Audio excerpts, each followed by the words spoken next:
Армысыз көрермен, эфирде 24 кз арнасының жаңалықтары, студияда мен Әлия Шермағанбет. Қасым-Жомарт Тоқаев елордадағы бір қатар нысандар аралап көрді. Президент ең алдымен Қазақстан International School Астана мектебіне барды. 20 мың шаршы метрден астам аумақта орналасқан білім беру ордасы 800 оқушыға және мектеп жасына дейінгі 120 балаға есептелген. Мектеп халықаралық бакалавриат аккредитациясынан өткен. Бұл беделді бағдарлама 3 бағытты қамтиды. Атап айтқанда 5-тен 10 жасқа дейінгі балаларға арналған бастауыш, 11-ден 16 жасқа дейінгі балаларға есептелген орта және 16-19 жас аралығындағы ересек оқушыларға бейімделген дипломдық оқу бағдарламасы бар. Оқу кабинеттері әрбір оқушының алаңсыз білім алуына және қарым қабілетін ашуына қолайлы жағдай жасайтын заманауи технологиямен жабдықталған. Сонымен қатар мектепте футбол стадионы, теннис корты, шағын футбол алаңы және бассейн секілді спорт инфрақұрылымы бар. Мемлекет басшысы Қазақстанда білім беру деңгейін арттырудың маңызды екенін атап өтті. Әсіресе жас буынның бәсекеге қабілетін шыңдауда әрі жан-жақты дамытуда осындай оқу орындары ерекше рөл атқаратынына назар аударды.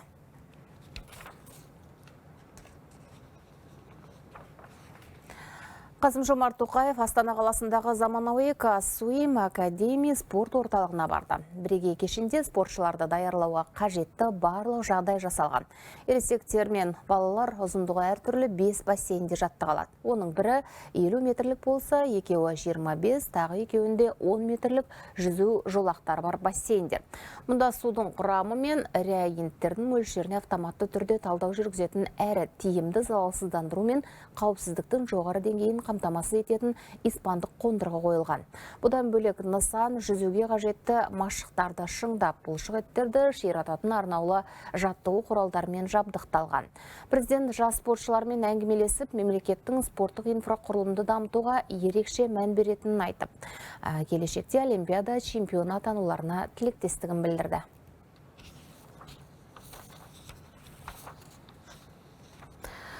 Биыл балаларды мектепке дейінгі тәрбие және оқытумен қамтуды 95%-ға дейін ұлғайтылады. Оқу арды министрлігінің 2025 жылға жоспары осы. 260 мемлекеттік балабақша қайта жөнделіп, құрал жабдықтар жаңартылады. 500 мың бала қазақ тілін терең оқыту бойынша тілге бойлау пилоттық жобасына қатысады. Осы жылы еліміздің барлық өңірінде қаражатты баланың соңынан ілестіру қағидаты бойынша мектепке дейінгі тәрбие және оқыту ұйымдарын ваучерлік қаржыландыру жүйесіне енгізу көзделіп отыр. Шымкентте жаңа 90-нан бастап 7 мыңнан астам бала оқуын жайлы мектепте жалғастырады. Аймақта 6 заманауи білім ордасының құрылысы аяқталып, әдістемелік оқу құралдары мен түрлі зертханалық кабинеттермен жабдықталды. Ең бастысы жаңа нысандардың ашылуы бала саны шамадан көп мектептердегі мәселелерді шешуге сеп болмақ. Тақырыпты толығырақ аймақтағы әріптесім жалғайды. Тұран 2 шағын ауданда салынған бұл жайлы мектеп 1200 орынға лайықталған. Тазалық пен қауіпсіздікке ерекше көңіл бөлініп, балалардың жан-жақты дамуына жағдай жасалған. Оқу ордасының директоры 1000 көшбасшы кадрлық резервінен таңдалып, педагогтарға конкурс жарияланды. Өте мықты, өзіне сенімді, тәжірибелі, санатты мұғалімдер келеді деп күтіп отырмыз, үміттеніп. Себебі бізге жайлы мектеп ұлттық жобасы аясында мемлекет тарапынан, оқу ағарту министрлігі тарапынан, жалпы халық тарапынан үлкен міндет жүктеліп отыр. Заманауи оқу ордасында ерекше қажеттілігі бар балалар үшін пандустар мен жедел сатылар және арнайы коворкинг алаңдар қарастырылған. Шығармашылық қолдау орталықтары құрылып, спорттық үйірмелер жұмыс істейді. Мұндай мектеп Тұран 2 шағын ауданынан бөлек Жаңа Тұрлан, Ұлағат және 276 орамда салынды. Сонымен қатар Бозарықта 2000 орындық білім ұясы ашылып, Ақжарда 600 балаға арналған мектеп құрылысы аяқталды. Бұдан бұрын немерелерім бұның алдында да қазір де оқып жатыр, қатынап оқып жатыр. Енді Құда қаласа мынау ашылды, ауыстырамыз ба деп отырмыз. Біз оқығанда бұндай мектептер жоқ қой. Сапалы білім береді деп үміттенеміз енді алдағы уақытта. Шымкентте 21 мектепте бала саны шамадан көп, орын жетіспейді. Басқарма өкілдерінің айтуынша осы мәселені шешу үшін ұлттық жоба аясында жалпы 11 жайлы мектеп салынды. Нәтижесінде 16 мыңға жуық жаңа орынға ата-ана келісімімен оқушыларды көшіру тәртібі қарастырылады. Бірінші кезекте басымдылықты сол шағын ауданда орналасқан балаларға береміз. Екінші кезекте жалпы ата-аналардың өтінішіне сәйкес сол жерде білім алғысы келетін білім алушыларды қабылдаймыз. Ниет білдірушілердің қатары көп. Толмай қалу немесе бала тиісті дәрежеде бала қабылдай алмай қалу деген қауіп жоқ.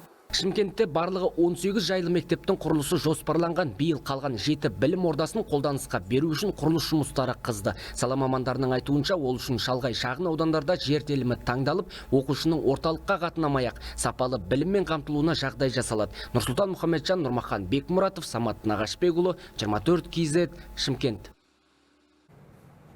Мемлекет басшысының жарлығымен Дархан Амангелдіұлы сатып алды. Қазақстан Республикасы президенті әкімшілігі басшының бірінші орынбасары болып тағайындалды. Ол бұрынғы атқарған лауазымнан босатылды. Мемлекет басшысының жарлығымен Нұралхан Оралбайұлы Көшеров Түркістан облысының әкімі лауазымына тағайындалды. Бұл туралы Ақорданың баспасөз қызметі хабарлады. Көшеров бұған дейін Түркістан облысы әкімінің орынбасары қызметін атқарған.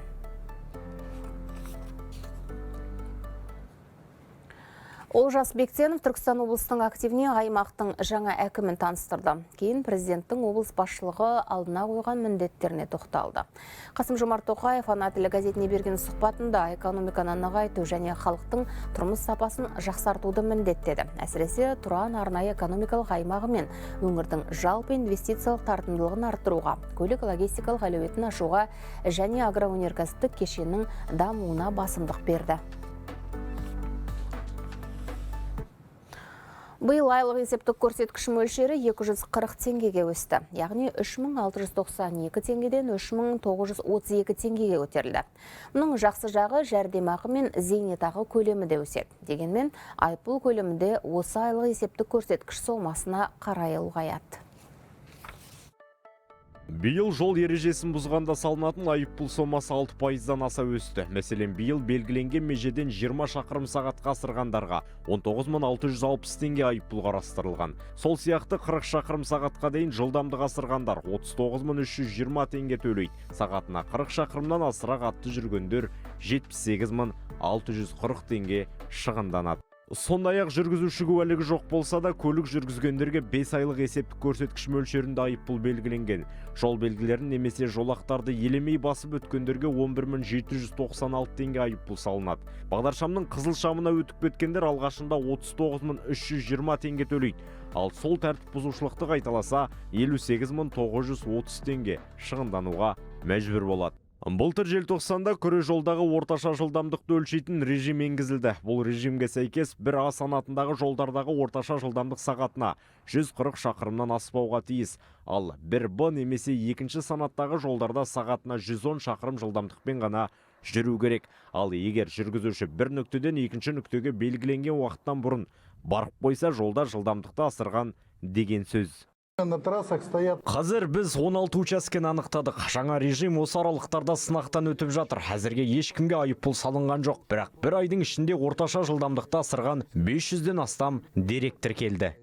Биылдан бастап мопедтерде тіркеуге алынады. Яғни алдағы сәуір айынан бастап мопед иелері көліктерін міндетті түрде тіркеуге тиіс. Жол ережесін бұзған жағдайда басқа көліктер сияқты оларға да айыппұл салынады. Электромобиль қожайыны да өз көлігіне арнайы белгі орнатуға міндеттеледі. Ал егер ол белгі болмаса 11796 теңге айыппұл төлеуге тиіс. Бұл арнайы белгілерді көлік құралдарын тіркейтін орнынан алуға болады. Сондай-ақ шетелдік номермен жүрген жүргізушілер де көлігін міндетті түрде тіркеу керек. Ал тіркемеген жүргізушілерге 196600 теңгеден 2.200.000 теңгеге дейін айыппұл қарастырылған. Бұл жерде айыппұл сомасы көлік қозғалтқышының көлеміне қарай өзгереді.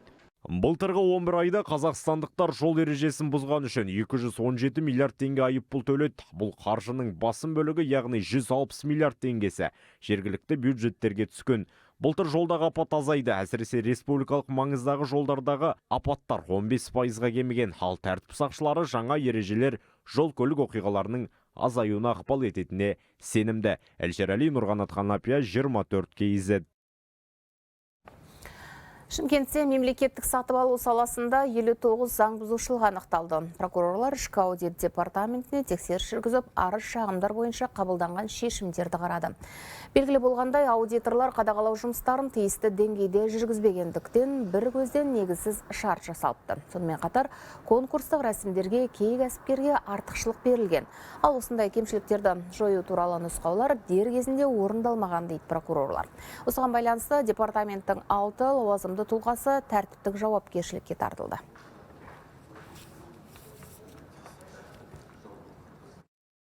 Қолданыстағы заңнама нормаларын бұзу бойынша 59 факті, оның ішінде мемлекеттік қызметке кір келтіретін құқық бұзушылық белгілері бар 52 бұзушылық анықталған.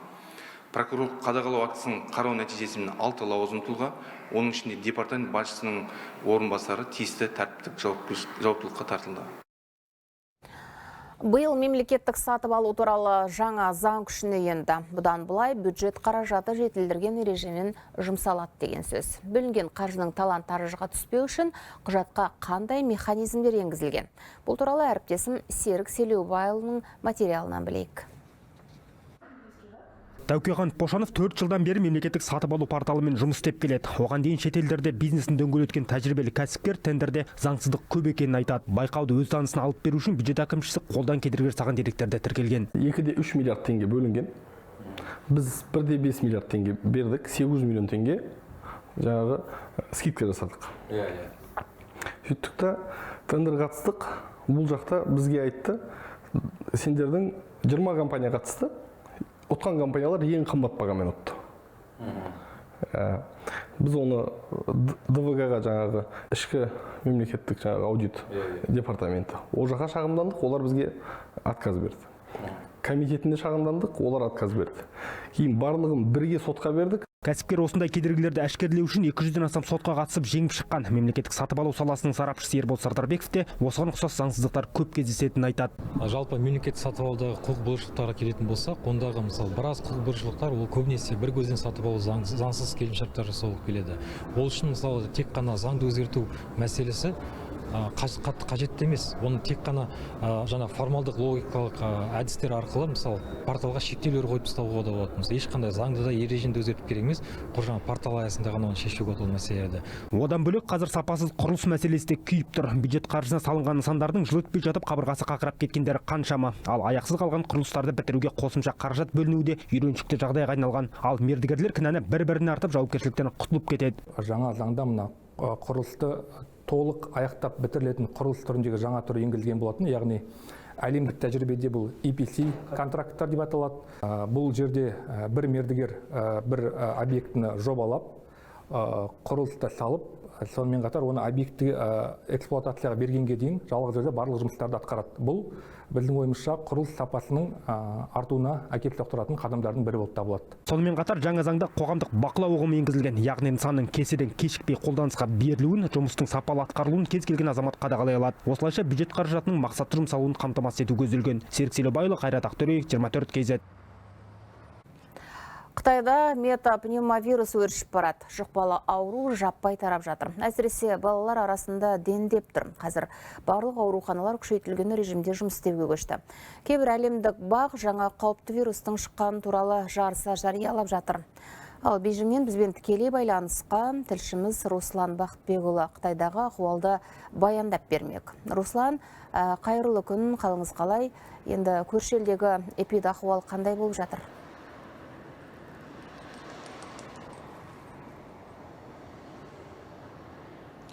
Қайырлы күн. Оныңыз рас, Қытайда тұмау өршіп тұр. Әсіресе елдің солтүстік бөлігінде, яғни су аймақтарда ерекше көп тіркелген. Вирус көбінесе 14 жасқа дейінгі балалар арасында аса көп таралуда. Ауруханаларда кезек қалыптасып, дәрігерлердің көмегіне жүгінушілер күннен күнге артып келеді. Ал енді Қытайда белгісіз қауіпті вирус таралды деген ақпар ресми жарияланып, нақты деректермен қуатталған жоқ. Бірақ елде метапневмовирусы өршіп тұрғаны рас. Бұл дерт медицина тілінде HMPV деп аталады. Алайда бұл жаңа вирус емес. Қытайдың ауруларды бақылау және алдын алу орталығының қызметкерлерінің мәліметінше, бұл аурудың қоздырғышы әлемде 60 жылдан бері таралған. Бірақ ғалымдар тек 2000 жылдары ғана зерттеп анықтаған көрінеді. Қытайлық сарапшылардың айтуынша бұл жаңа қауіпке жатпайды. Бұрыннан белгілі вирус. Метапневмовирустың белгілері тұмауға ұқсас болып келеді. Бас ауырады, жөтел, мұрын бітеледі, шаршау, температура көтеріледі.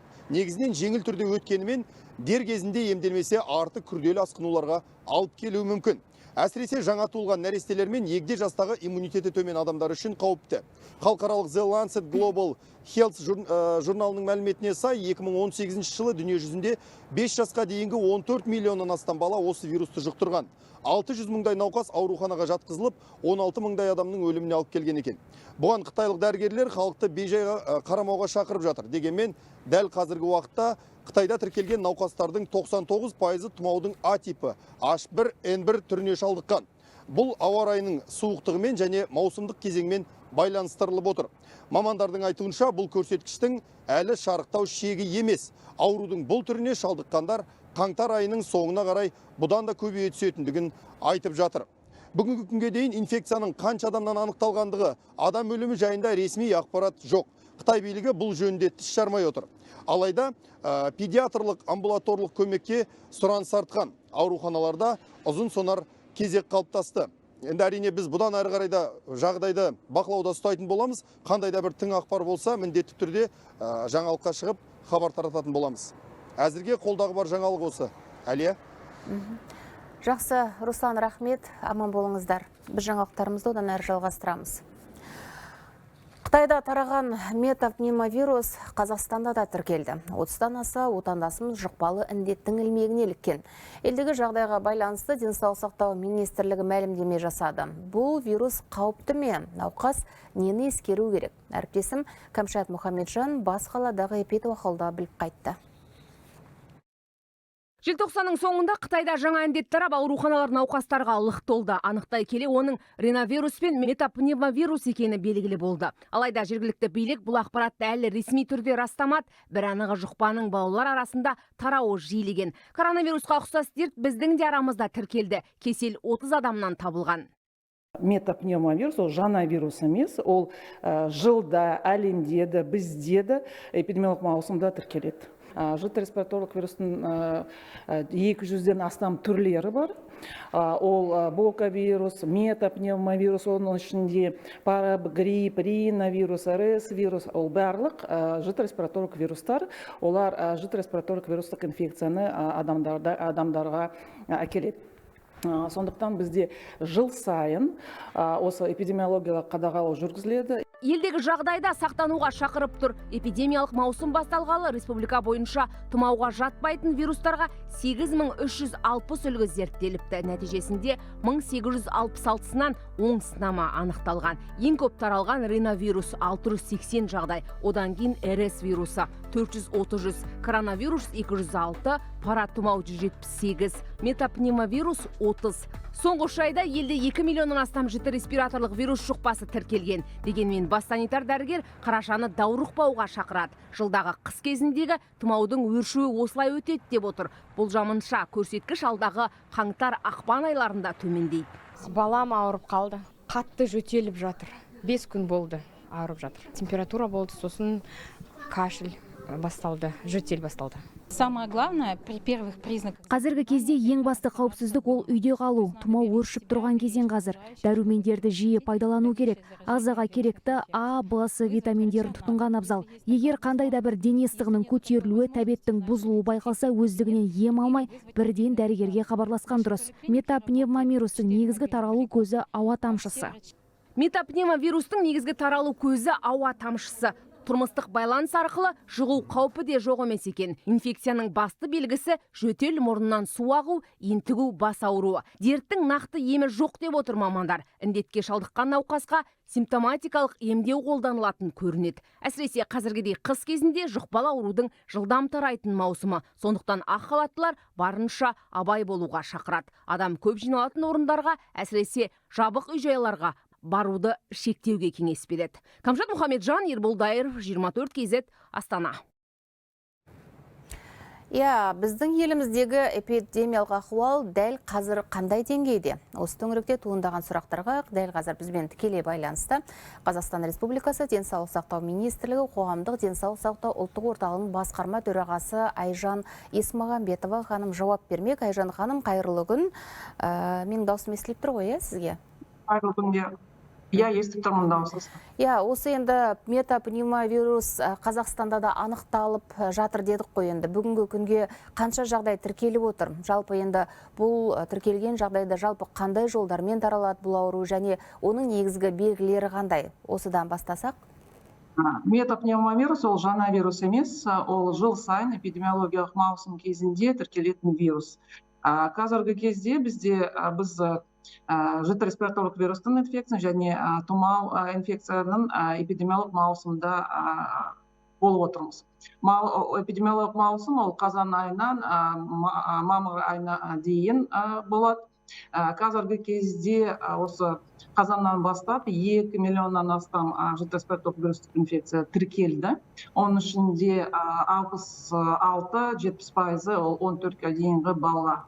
Ал осы сырқаттанушылықты өткен эпидемиялық маусыммен қарасақ, ол 20%-ға төмендеді. Ал метапневмовирус ол жіті респираторлық вирусқа жатады. Жіті респираторлық вирустың бірнеше түрлері, 200-ден астам түрлері бар. Олар әлемде эпидсезонда и Қазақстанда да әрбір эпидемиялық маусымда тіркеледі. Осы өткен эпидемиялық маусымда метапневмовирустың құрамы 4%-ға жеткен. Ал осы қазіргі эпидемиологиялық маусымда 2%-ға жетіп отыр.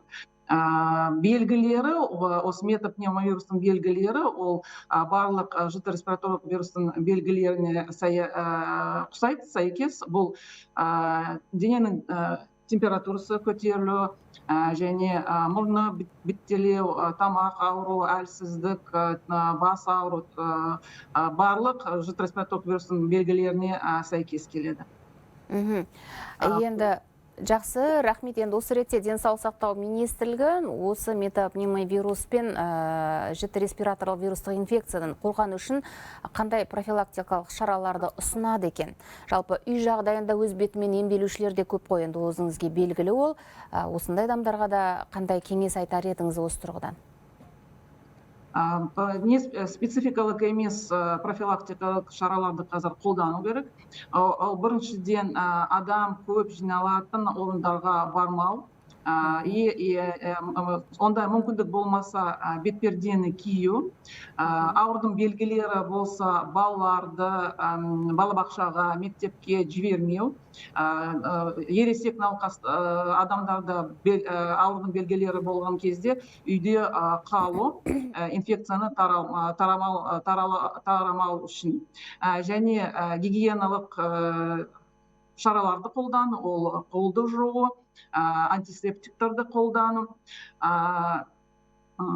иммунитетті көтеру шараларды қолдау керек. Және айтып кеттім, ауырған балаларды балабақшаға, мектепке жібермеу. Уақытылы медициналық көмекке жүгіну, үйде емдеуді жасамау. Жақсы, Айжан ханым, енді дәл қазір қыс мерзімі екені белгілі, күннің суықтығы да бар, оның үстінде енді әр өңірде әртүрлі жағдай тіркеліп жатыр ғой қазір. Енді осы жіті респираторлық вирустық инфекциямен сырқаттанушылардың маусымдық өсуінің негізгі себептері қандай деп ойлайсыз? Бұл енді ауада бір вирустың таралуы бар ма, немесе адамдардың бір-бірінің ара қатынасы арқылы көбірек жұғама? Осыған да бір тоқталып кетіңізші. Оның себептері бірнеше. В целом, жіті респираторлық вирустық инфекцияның эпидемиялық маусымда сырқаттанушылықтың артуы ол биологиялық, экологиялық және әлеуметтік факторлар. Біріншіден, ол вирустар қыста және күзде температура төмендегенде, ылғалдық жағдай белсенді болғанда, сонда таралады.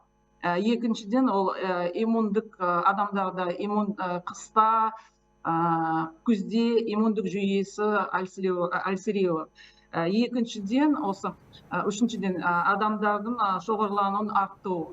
Балалар мектепке барады, балабақшаға барады, жабық мекемелерде отырады, желдету шараларды қолданбайды. Сондықтан күзде және қыста вирустар өте белсенді болады. Енді Айжан ханым, бір сұрақ, жалпы енді осы жағдайдың одан әрі өршіп кетпеуі үшін адамдардың енді мына денсаулықтарын ойлау мақсатында осы мүмкін карантин жариялап, онлайн оқуға көшу керек деп ойламайсыз ба? Қазіргі кезде эпидемиологиялық жағдай тұрақты, карантиндің ешқандай қажеттілігі жоқ, бірақ әрбір жыл эпидемиологиялық маусым алдын ала бас мемлекеттік санитар дәрігердің қаулысы шығады. Сол қаулыда барлық профилактикалық шаралар жазылып, барлық ұйымдарда қолдану керек. Жақсы, рахмет. Бізбен тікелей байланыста болған Қазақстан Республикасы Денсаулық сақтау министрлігі қоғамдық денсаулық сақтау ұлттық орталығының басқарма төрағасы Айжан Есмағамбетова ханым болды. Айжан ханым, көп рахмет, сау болыңыз. Біз жаңалықтарымызды одан әрі жалғастырамыз. Ал Еуропаның барлық аймағында тұмаудың өршуіне байланысты эпидемия жарияланды. Испания ауруханаларында бетперде кию міндеттелді. Ал Бельгияда вирус жұқтырғандардың саны күрт көбейген. Дәрігерлер бұл көрсеткіш әлі де артады деп алаңдайды. Еуропадағы эпидахуал туралы тілшіміз тарқатып айтып берсін.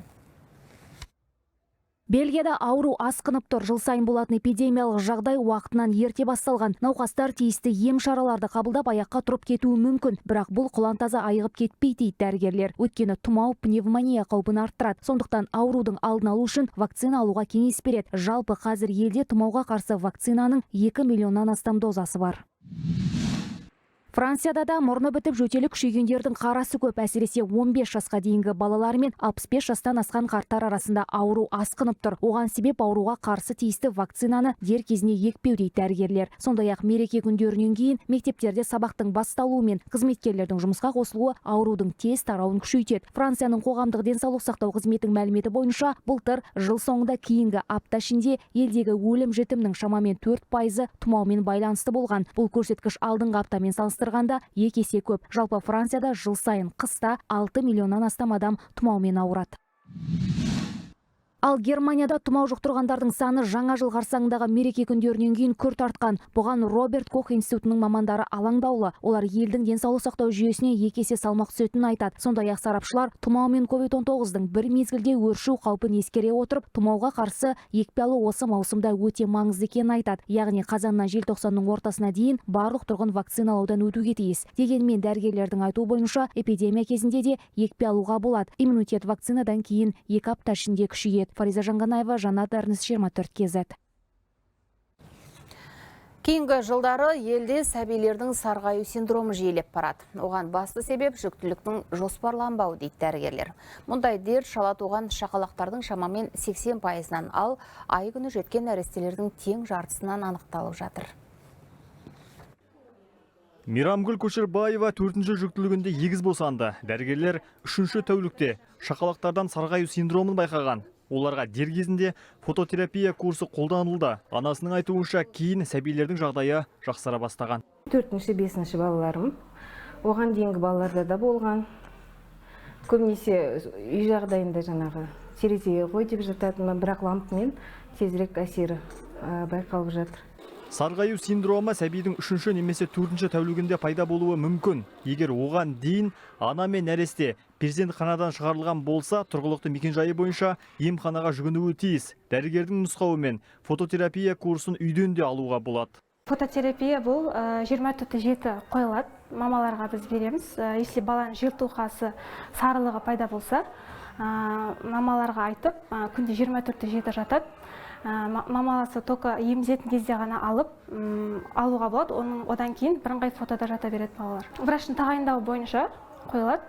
Дәрігерлердің айтуынша, мұндай ауруға болашақ ананың денсаулығын күтіп ұстамауы себеп болып жатады. Астанадағы қалалық перинаталды орталығының өзінде 2024 жылы дәл осындай диагнозбен 750 сәбиге медициналық көмек көрсетілген. Бұл алдыңғы жылмен салыстырғанда 100-ге көп. Оның үстіне үйден емделген нәрестелер тағы бар. Себебі көп. Бірден бір себептері жаңағы ананың денсаулығы. Ананың денсаулығы әрине жүктілік кезінде жаңағы аналарымыз ауырып жатса, дәрі-дәрмек қолданса, нәрестелер сарғайшы болуы мүмкін. Соңғы жылдар көбейгені байқалады. Шала туған нәрестелерде көбінесе сарғыштар кездеседі. 80% дейміз шала туған нәрестелерде, 50% жаңағы жетілген нәрестелерде кездеседі. Сарғаю синдромын дер кезінде емдемесе сәбидің дамуына, соның ішінде миының жетілуіне кері әсер етеді. Сондықтан мамандар ата-аналарға нәрестені уақытылы медициналық тексерістен өткізуге кеңес береді. Еркебұлан Смадияров, Руслан Әлиев, 24 KZ.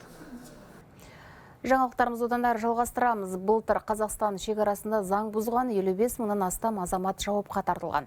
Ұсталғандардың 324-і шетел азаматы болса, тағы ел іргесін кесіп өтпек болған 384 шетелдіктің жолы кесілген. Сондай-ақ мемлекеттік шекара арқылы 15 мыңнан астам заңсыз тауар алып өту фактісі тіркелген. Оның ішінде 451-і есірткі заты, 886-сы қару мен оқ дәрі, 455-і діни кітап, 5283-і құны 160 миллион теңгені құрайтын жанар жағармай материалдары. 6086 жалпы сомасы 70 миллиард теңгеден асатын халық тұтыну тауарлары және 1880 жалпы сомасы 19 миллиард теңге шамасындағы шетел валютасы анықталған. Одан бөлек Каспий акваториясында заңсыз 390 браконьерлік іске бөгет жасалған. Ақтауда ұшақ апаты кезінде үздіксіз жаңалықтар атқан хабар агенттігінің меншікті тілшісі мен операторы марапатталды. Журналист Талғат Әділов және операторы Саламат Бекбаев алғашқылардың бірі болып оқиға орнына жетіп, тәулік бойы тікелей эфирде ақпарат таратты. Соңғы жаңалықты жеткізіп, халықты хабардар етіп отырды. Әріптестеріміздің бұл еңбегі ескерусіз қалмады. Одан бөлек Маңғыстау облысы әкімнің алғыс хатымен 60 адам марапатталды. Олардың қатарында қарапайым аудан тұрғындарынан бастап дәрігерлер, мемлекеттік қызметкерлер мен мұнайшылар бар. Олар апат салдарын жоюға үлес қосқандар. Жаңа жыл алдында кезекті еңбектен басқа шыққан болатынмын. Сол күні, яғни 25 желтоқсан күні сағат жергілікті уақытпен 11-ден кете уақыт асқан кезде телефонға толассыз қоңыраулар, SMS хабарламалар келіп бастағасын, жүрегім бір сұмдық жайттың болғанын сезді. Бұл жердегі әрине көріністі енді сөзбен айтып жеткізу оңай шаруа емес. Бұл жалпы Маңғыстау облысының тарихында алғаш рет болып тұрған ұшақ апаты болғаннан кейін бұл көріністер әлі күнге дейін менің көз алдымда. Ешкімнің басынан бермесін. 29 адамның жаңағы аман есен жазылып, өзінің елдеріне жіберілуіне біздің дәрігерлердің көп еңбегі сіңді. Еңбегімізді елеп алғыс беріп отырғанына көп рахмет айтамыз. Жыл басталғалы бері 5 күн ішінде төтенше жағдайлар қызметі 200-ге жуық адамды құтқарды. Оның 27-сі бала. 22 көлік қар құрсауынан шығарылып, 270 адам жылу бекеттеріне жеткізілді. Бұған дейін Ақмола, Қостанай, Қарағанды және Қызылорда облыстарында республикалық маңызы бар жолдардың біраз бөлігі жабылған болатын. Қазір елдегі барлық жол ашық. Бірақ SMS хабарлама арқылы келетін көктайғақ, боран және аяз туралы ескертулерге шекетен қарауға болмайды. Бүгінде елдің бірқатар өңірінде бұрқасын соғып көктайғақ болады. Шығыс Қазақстан, Абай облыстарында қолайсыз күн райына байланысты 2-ші дәрежелі ескерту жарияланды. Осыған байланысты мамандар жүргізушілер мен жолаушыларды аса қажеттілік болмаса, алыс жолға шықпауға шақырады. Қысқы кезеңде жолға шығарда ол сақтық шараларын қолдану керек. Оның ішінде жаңағы өзінің көлігін мысалы қандай да бір техникалық жарамдылығы міндетті түрде, одан кейін кәдімгідей тұрмыстық күнде пайдаланатын жылыту құрылғылары міндетті түрде болу керек. Майшам болсын, жаңа тағы басқа заттар. Сосын азық-түлік бірінші кезекте болу керек. Енді мен айтпаймын, бір аптаның азық-түлігін деп. Бірінші тамақтанатын азық-түлік болу керек және сусындары болу керек қой.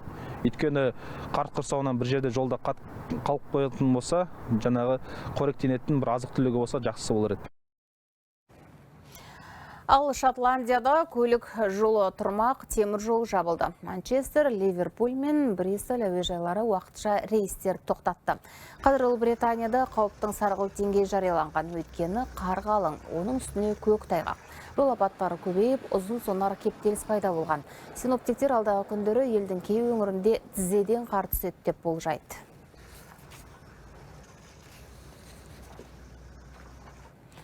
Хамас Израильден кепілге алған 34 тұтқынды босатуы мүмкін. Reuters ақпарат агенттігінің мәліметі бойынша тізім бекітілген. Егер екі тарап келісімге келсе, Хамас еврейлерді босатуға уәде беріп отыр. Қазір Қатар астанасы Дохада Газа секторындағы атысты тоқтату бойынша келіссөздер қайта басталды. Қақтығысушы кезекті бейбіт келісім жобасы Газа секторындағы атысты толығымен тоқтатуды, әскери күштерді аймақтан шығаруды және кепілдегі тұтқындарды үйлеріне қайтаруды көздейді. Жалпы келіссөздер Қатар мен Египеттің ара ағайындық етуімен былтыр мамырда басталған болатын. Алайда әзірге нәтиже жоқ.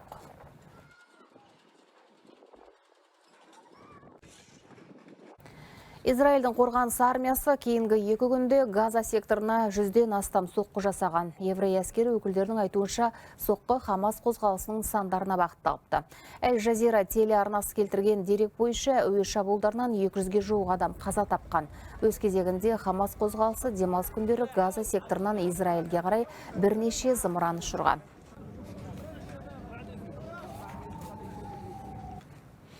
Сирияда келесі айдан бастап мемлекеттік қызметкерлердің жалақысы 400%-ға өседі. Бұл туралы елдің қаржы министрі мәлімдеді. Мемлекет қазынасынан бөлінетін қаражаттың жалпы сомасы $127 миллион. Бюджет мемлекеттік ресурстар, аймақтық көмек және елдің шетелдегі активтері есебінен қаржыландырылып алды. Сондай-ақ салық төлеушілер барлық айыппұл мен өсімпұл төлеуден босатылады. Сирияда жалғасып жатқан қақтығыстан экономикалық дағдарыс орнап, халықтың жағдайы нашарлап кеткен болатын. Башар Асад билік кезінде жалақы көлемі айына $25 болған. Бұл біздің теңгемен небәрі 13 мыңдай. ақш-та мемлекеттік қызметкерлерге берілетін әлеуметтік көмек өседі. Президент Джо Байден төлемдер бойынша жаңа заң жобасын бекітті. Әлеуметтік қамсыздандыру әкімшілігінің есебіне сәйкес былтыр зейнеткерлер, мүмкіндігі шектеулі жандар және балаларды қосқанда шамамен 72,5 миллион адам әлеуметтік көмек бойынша жәрдемақы алған. Жалпы әлеуметтік қауіпсіздік Америка Құрама Штаттары үшін өте маңызды бағдарлама. Сайлау науқаны кезінде де саяси мәселеге айналып біраз дау тудырған болатын. Былтыр қыркүйекте күтпеген шығындарды болдырмау туралы ереже қабылданған соң үкімет 2 миллионнан астам адамның жәрдемақысын қысқартып тастады.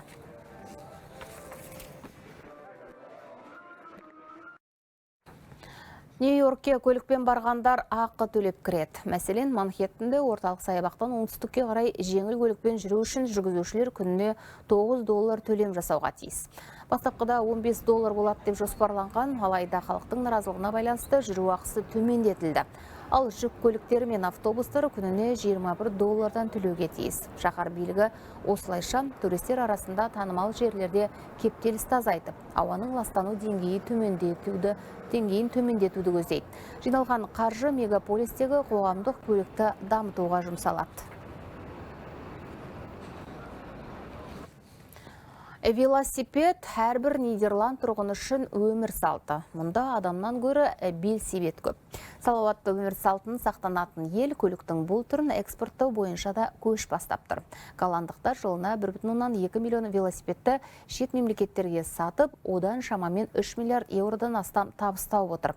Жалпы бұл ел велосипедті құрастыру, сату, техникалық қызмет көрсету және жалға беру арқылы 13 мың адамды тұрақты жұмыспен қамтыған. Велосипед елі мұндай өзгерісті қашан және қалай қабылдады? Қанша тұрғын 2 дөңгелекті көлікті қолданады? Толығырақ әріптесім Меруерт Қанағаттың репортажында.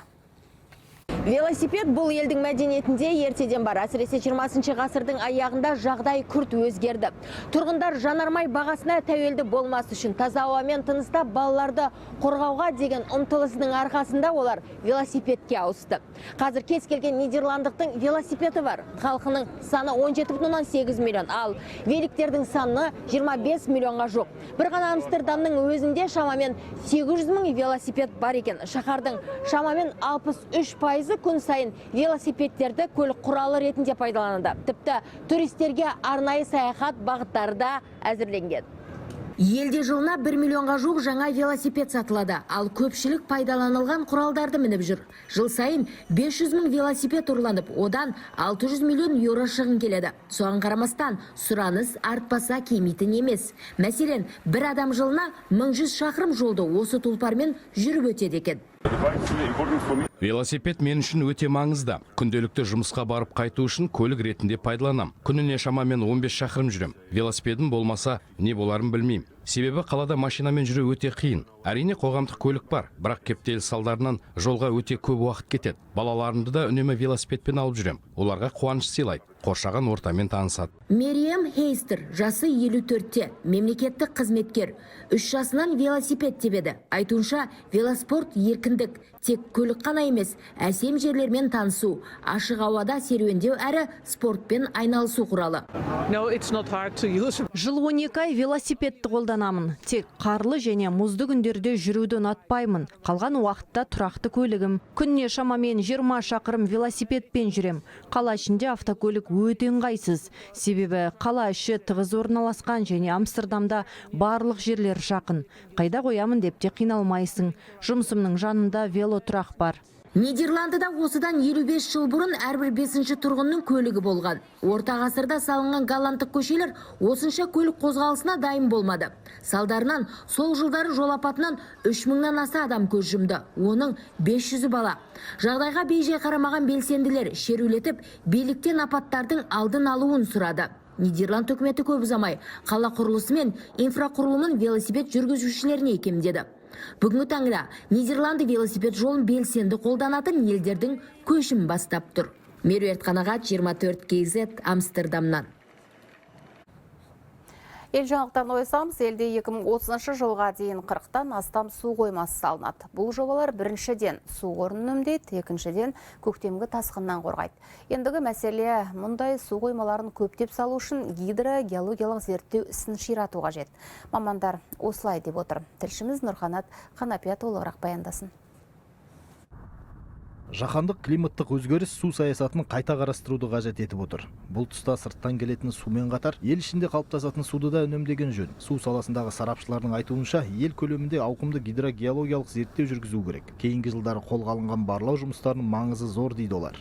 Біздегі өзендердің гидрологиясы бұрынғы кеңес үкіметі кезінде қалыпты жағдайда зерттелген, ал кейінгі кезде кей өзендер ғалымдардың өздерінің бастамасымен азғантай зерттеліп отыр, ал толығымен Қазақстандағы барлық өзендердің гидрологиялық режимін, соған қатысты барлық су қоймалардың режимін зерттеп қайта белгілеу керек. Үкімет 2030 жылға дейінгі кешенді жоспарды бекітті. Бұл жоспарда су қорын жинау бағытында іс-шаралар көзделген.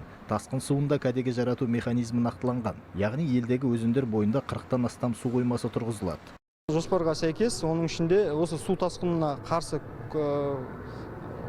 күрес бойынша бізде жаңа су қойма, 42 жаңа су қойма салу мәселесі қарастырылған. Ол бізде жоспарда 42 су қойма. Қазіргі уақытта екеуі салынды, 2 су қойма. Сонымен қатар сол су қоймаларды салу арқылы біз 2,6 километр кубтан астам суды жинақтап алу бізде мүмкіндігі туады. Әрине, су қоймасы кез келген жерге салынбайтыны белгілі. Өзендердің сулылығы ескеріледі. Қазір елде зерттеу жұмыстары қарқынмен жүріп жатыр. Су қоймалары салмас бұрын, бірінші оның жоспары, яғни оның зерттеу жұмыстары қарастырылады, сол өзеннің режимі қарастырылады, барлығы қарастырылып, сондай суды жинақтау мүмкіндігі бар жерлерге, яғни рационально дейміз ғой, яғни тиімді жерлерге барлығы қарастырылған, сондай жерлерге салынады. Бүгінде елде 3600-ден астам ауыз су орны бар. Мұндағы су 15 текше шақырымнан асады. Биыл тағы 6 жер асты су қоры анықталды. Нұрқанат Қанапия, Абдулхамид Бөлекбаев, 24 KZ.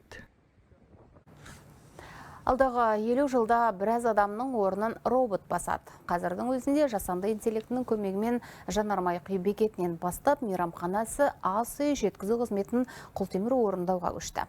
Зауыттарда робот жұмысшылар пайда болып, ұшқышсыз ұшақ, жүргізушісі көлік қолданысқа енді. Алпауыт Америка мен Қытай бұл салада көш ілгері. Көршіміз пилотсыз таксидің игілігін қазірден сезіне бастады. Жаңа жылда жылдам сымсыз байланыс желісі 6G технологиясы іске қосылмақ. Биыл адамзат технология саласында жаңа кезеңге қадам басады. Жасанды интеллекттен бастап кванттық есептеуге дейінгі технология дәуірінің куәсі болады. Тұрмысымызға біртіндеп ене бастаған жасанды интеллектінің көмегімен зауыттарда өндіріс автоматтандырылады. Қызмет көрсету саласында виртуалды көмекшілер пайда болады. Осы жылы Tesla құрастырған Optimus гуманоидты роботы қолданысқа енуі мүмкін. Электромобиль өндірушілер биыл осы Optimusты ішкі жұмыстар үшін қолдана бастайды. Биыл сондай-ақ көлік жүргізушісі мамандығына сұраныс азаюы мүмкін. Өйткені көп елде өзін-өзі басқаратын көліктер қолданысқа енеді. Тың инновация темір тұлпарды жүргізушісіз автоматты түрде тізгіндейді. Өздігінен жүретін мұндай көліктер даму сатысына қарай 6 деңгейге жіктеледі. ақш-та қазір 4-ші деңгейлі ақылды көліктер кәдеге жарап тұр. Сарапшылар биыл 5-ші деңгейлі робот-таксилер пайда болады дейді. Қытай пилотсыз такси құрастыруда көп елден көш ілгері. Ухань қаласында тұрғындар қазірден-ақ өздігінен жүретін көлік мініп жүр. Онда 1000-нан астам робот-такси ресми тіркелген. Енді биылдан бастап Бейжің бұл бастаманы қолданысқа енгізбек.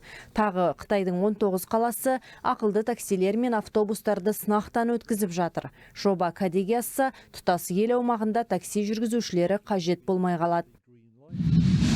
Биыл әлем 6G сымсыз байланыс желісінің игілігін көруі мүмкін. Ал бір саты төмен 5G желісі осы жылы біраз елде іске қосылады.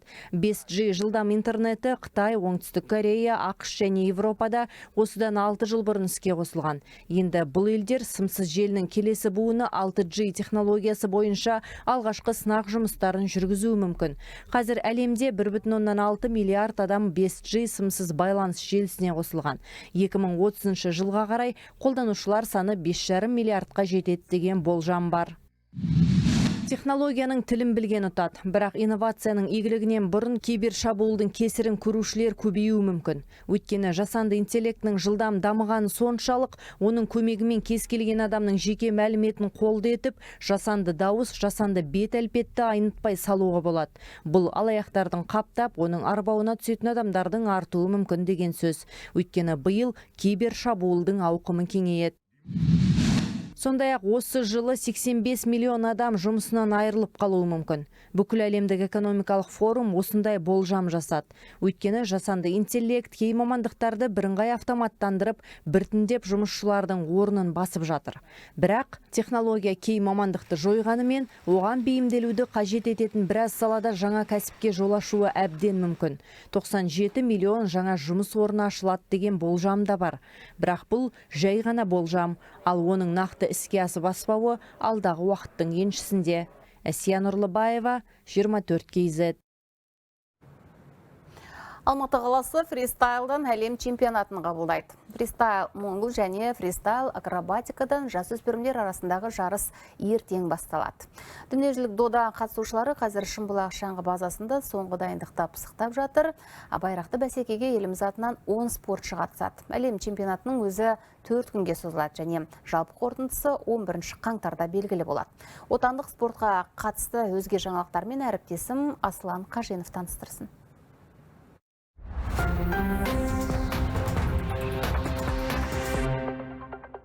Қазақ жастары әлемдік аламанда топ жарды. Біріккен Араб Әмірліктерінің Фуджейра қаласында семселесуден жасөспірімдер арасындағы дүниежүзілік дода жалғасып жатыр. Жарыстың алғашқы күндері қазақстандық София Ақтаева рапира бағыты бойынша ең үздік нәтиже тіркеп, алтын жүлде жеңіп алған болатын. Дәл осы София бастаған қыздар енді командалық сында үздік үштікке ілікті. Қазақстан атынан София Ақтаевадан бөлек Алена Гуноева, Алина Ескендірова және Алуа Нұрханова жарысқа араласқан болатын. Олар қола жүлде үшін Чехия құрамасымен кездесіп, 45-те 31 есебімен жеңіске жетті. Бұған қоса жасөспірім ұлдар арасындағы бәсеке параллель Швейцарияның Базель қаласында өтіп жатыр. Мұнда да ұлттық құрама жеңіс тұғырына көтерілді. Шпагамен семселесудің командалық сынында Қазақстан құрамасы күміс жүлдегер атанды. Жерлестеріміз финалға дейін жетіп, ақтық сында Мысыр спортшыларына ғана есе жіберді. Ел намысын Богдан Лукин, Кирилл Проходов, Нұржан Әбжанов және Георгий Тинников төрттігі қорғады. Бибісара 6-шы, Меруерт 3-ші орында. Халықаралық шахмат федерациясы соңғы жарыстарды саралап, әлемдік рейтингті жаңартты. Оған сәйкес әйелдер арасында бірнеше спортшымыз үздіктер қатарына ілікті. Ең жоғары көрсеткіш Бибісара Асаубаеваға тиесілі. Ол блиц бағыты бойынша әлемдік рейтингтің 6-шы, ал рапид бағыты бойынша 9-шы сатысына жайғасты. Жасөспірімдер арасында тағы бір қазақ қызы Меруерт Камалидинованың көрсеткіштері жақсы. Ол блиц бағыты бойынша алдыңғы үштікті түйіндеп тұр. Рапид бойынша 4-ші орында. Бұған қоса үздіктер қатарынан Алуа Нұрман, Әмина Қайырбекова, Зарина Нұрғалиева, Ксения Балабаева және Елназ Қалиахмет сияқты қазақстандық спортшыларды кездестіруге болады. Айта кетейік, былтыр Халықаралық шахмат федерациясы мен Азия шахмат федерациясы ұйымдастырған ресми жарыстарда қазақстандық спортшылар 160 медаль жеңіп алды. Оның 55-і алтын. Бұл отандық спорт үшін, әсіресе отандық шахмат үшін бұрын соңды болмаған рекордтық көрсеткіш саналады. Данияр Елеусінов биыл 3 кездесу өткізгісі келеді. Бұл жөнінде қазақстандық кәсіпқой боксшы sportnews.kz порталына берген сұхбатында мәлімдеді. Айта кетейік, Данияр ұзақ уақыт шаршы алаңға шықпаған болатын. Яғни соңғы рет 2023 жылдың желтоқсан айында жұдырықтасты. Астанадағы чемпиондар түні турнирінде Оңтүстік Африка Республикасының спортшысын жеңді. Енді үлкен паузадан кейін алдағы ақпан айында қайтадан рингке оралмақ. Нақтырақ айтқанда, 28 ақпан күні Астанада өтетін бокс кешіне қатысады. Және Даниярдың кездесуі басты жекпе-жек болады. Бірақ әзірге қарсыласы белгісіз. Бірнеше боксшы Қазақстанға келуден бас тартты. Неге екенін білмеймін. Біз барынша бәсекесі жоғары және көрермендерге қызықты жекпе-жек жасағымыз келеді. Қазір басқа былғары қолғап шеберлерінен хабар күтіп отырмыз. Биыл бас аяғы 3 кездесу өткізгім келеді, деді Данияр. Айта кетейік, Данияр Елеусінов жалпы алғанда бүгінге дейін кәсіпқой рингте 12 кездесу өткізіп, 12-сінде де жеңіске жетті. Оның 7-еуін уақытынан бұрын аяқтады. Осының арқасында боксрек рейтингінде алдыңғы 15 боксшының қатарына қосылды. Аслан Қаженов, 24 KZ.